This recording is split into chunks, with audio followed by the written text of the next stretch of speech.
wasiir ku-xigeeno iyo wasiir dawliyaal ka mid ahaa maamulka Hirshabelle ayaa maanta waxa ay iska casileen xilkii ay u hayeen shacabka maamulka Hirshabelle waxa ayna sheegeen in iscasilaadoodu ay ka dambeysay masuq ay tilmaameen in madaxweynaha maamulka Hirshabelle uu ku hayo guud ahaan bahtalada maamulka Hirshabelle wasiiradan wasiir ku-xigeenada iyo wasiir dawliyaasha iscasile ayaa waxa ay tilmaameen inay doonayaan isbedel isla markaasina madaxweynaha ay ku eedeynayaan wax qabad la'aan muddada sanadka ku dhow ee maamulka Hirshabelle uu horseeday iscasilaada golahan wasiir ku-xigeenno iyo wasiir dawliyaal ayaa waxa ay salka ku haysaa kulan ay yeesheen golaha baarlamaanka isla markaana ay ku shaaciyeen in gabi ahaanba ay xilka ay ka qaadi doonaan ama laga doonayo madaxweynaha maamulka Hirshabelle Mudane Cali Cabdullaahi Cosoble inuu xilka iska casilo aniga magacaygu waa Iila Siyaar Sheekh Khaliif waxaan ahaa wasiirka kalluumaysiga khayraadka badda dowlad goboleedka Hirshabelle waxaan cadeynayaa laga bilaabo saacada tan hadduu Ilaahay yiraahdo nafti dambe oo gaarto in aan ahay xildhibaan ka tirsan dowlad goboleedka Hirshabelle oo aan sababaha aan isu casilay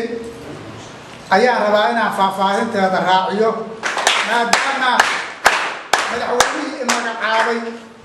oo aan riboorka siin lahaa oo aan talada ka qaadan lahaa oo wixii la soo kulmo aan u keeni lahaa aan uu ila shaqayn waayo una arkay in uusan ku faraxsanayn shaqada aan u hayo bulshada reer Hirshabelle iyo dowlad goboleedka Hirshabelle sidaas ayaan isku casilay Hirshabelle waxa laga soo maray jundi aad iyo aad u fara badan bisideeda Hirshabelle inay dhisanto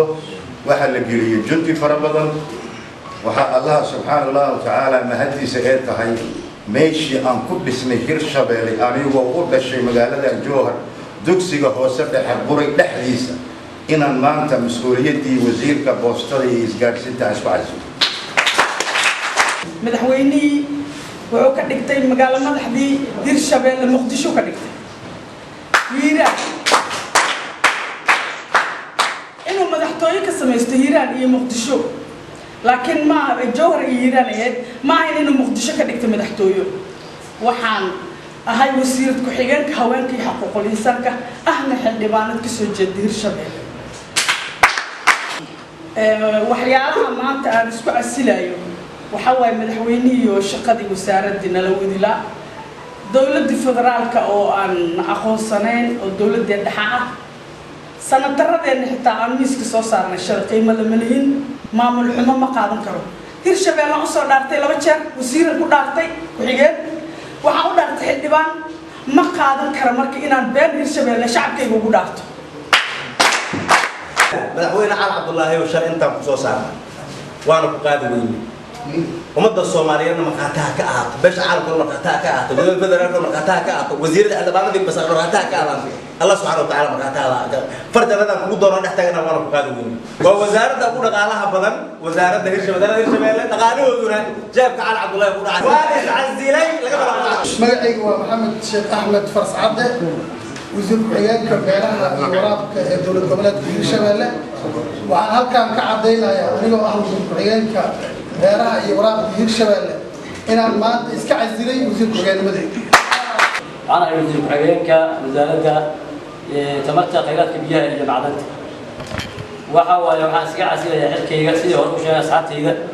شقة حمو يلا شقة الآن مدحوينها صارتين ويوم مدحوينها عضوبها عمر اسكندرية دومية برلمان كانوا واحد دقيقة سنة عمر أيوب اسكندرية marka labada mas'uul ugu sarreeyay Hirshabelle hadii xilkooda ay gudan waayeen anaga inaan umad baan u sheegna ma saadafeen maalinta arrintaas ayaan soo cashay Ismaaciil Maxamed Nuur ex ama wasiir dawlo hore howlaha guud iyo guryeynta waxaan halkaan ka cadeynayaa inaan iska casilay xilkii wasiirnimo ee aan ka hayay bishii Febraayo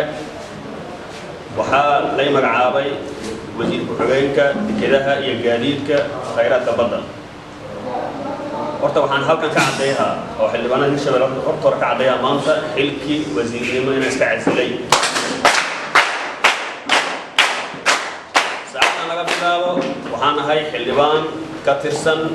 dowlad goboleedka Hirshabelle anoo ah xildhibaan Maxamed Bashiir Qaasim Daqare ekis wasiir ku-xigeenkii wasaaradda bay-ada iyo horumarinta reer miyiga inaan iscasilay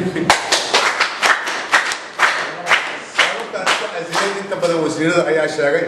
cabdifataax zaki bulsha TV jawhar.